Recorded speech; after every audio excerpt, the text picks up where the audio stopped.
to know about rehearsals. I mean, the production is so incredible. It's very epic. Everything that happens is very grand and big. How long were you in rehearsals for before you guys had opening night? Well, we're gonna very long. Yeah, It's very very long. long. We're gonna have different answers. Yeah, I'll give it to Steve. No. I think we've met some middle ground. I mean, it's about 6 weeks. Yep, 5 weeks in the rehearsal room, and then a week of teching after the 5 weeks. Which is 6 weeks. solid It's long. length of time. I mean, It's 2 weeks longer than any usual production would go Wow. for. Yeah, we needed it. We needed to make sure that it was a well-oiled machine. We needed to gel as a cast, especially like I told you earlier, the fact that the choreography was different or new. The direction was different. It wasn't anything that we could have sort of copied and pasted Yeah. from the film, you know what I mean? So we needed to be sure that we were on point and on par and on track before we actually presented it to our and of first course, if audience. things weren't working, to have the time to break it down and build it from the ground up again. Absolutely. You know, if you're working on a franchise show where you have someone from the West End or Broadway teaching you exactly where to stand, exactly what steps to do, and pretty how to simple. deliver your performance, Yeah. they can almost have a laminate on what you do week to week in terms of rehearsals. This, we were making it up as we go along, Yeah. which is beautiful in a sense because, It's risky, but it's rewarding at the same time. and it's collaborative. Yeah, I feel absolutely. like each one of us has a stamp on this show. Absolutely. So if they ever do it again, you know, I'll be able to say to the next riff, hey, This is how the you do it. reason you do it like that, because I did it like that. Yeah, man, we pioneered a lot of the stuff. I mean, we've injured ourselves quite hectically because of Oh, the tell fight. me about that. Yeah. Look, another thing that I Where think to sets this begin? show apart from anything else is that we've got Richard Lothian on our stunt and fight choreography.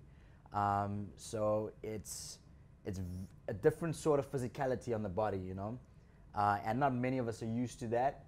So there was a lot of trial and error, just because there was like new things, very alien things to our bodies, throwing our bodies on the floor, doing flips, this, that, and the other. And I injured my knee in the first week of rehearsals. He hurt his shoulder while we were like the first week of teching or something like that.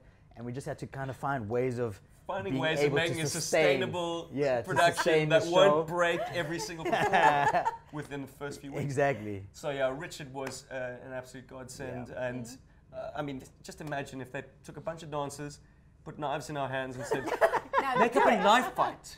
Just go." So yeah, no, he's got experience on. Spectra Patronum, what do you said? What would he have?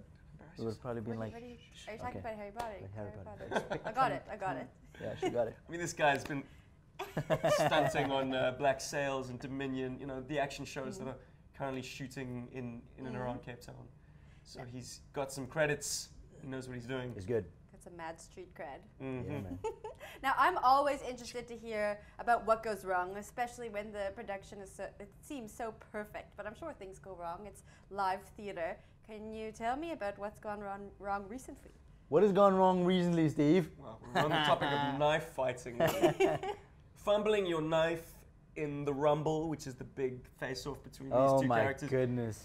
is it's a bit of an eggy moment. That, but quickly recovered. It's okay. You recovered that well. I don't know about me. We were telling you the story earlier about when I disarm him and I have the knife and I do this fancy little flip, and the one time it just didn't work properly, and it sort of kind of just like stabbed Steve twice in the chest or 3 times in the chest and fell next to him, and we both looked And at he the was still knives. standing. He What was a still stud. standing, and we were like, okay, so I'm not gonna pick up your knife because we've got choreography to do, and I have to run up the stairs. So let me leave the knives here and run through you. And then I picked up both knives. I went upstairs, and I was about to Wolverine him. I wanted to make sure that this guy was dead. Not knowing that the knife that I picked up, the extra knife that I picked up from downstairs, was supposed to be for one of the other cast members, which is a very important part of the story. He's supposed to cut Chino. I don't know if I'm giving away too No, much here. I don't think so. He's supposed to cut Chino. Chino comes back with the blood arm, and then he tells Maria, listen, we're fighting, and you can see he's bleeding and all of that kind of thing, but he just didn't have a knife, and so the guy that's supposed to cut Chino bit Chino. But because he was laughing so much from the fumbling and all of that kind of thing, he actually bit him, just to kind of like stop himself from laughing. Anyway, That's those are great improv. those are A fantastic stroke improv. of genius. Daniel Bass, you're the man. That guy. Wow, brilliant.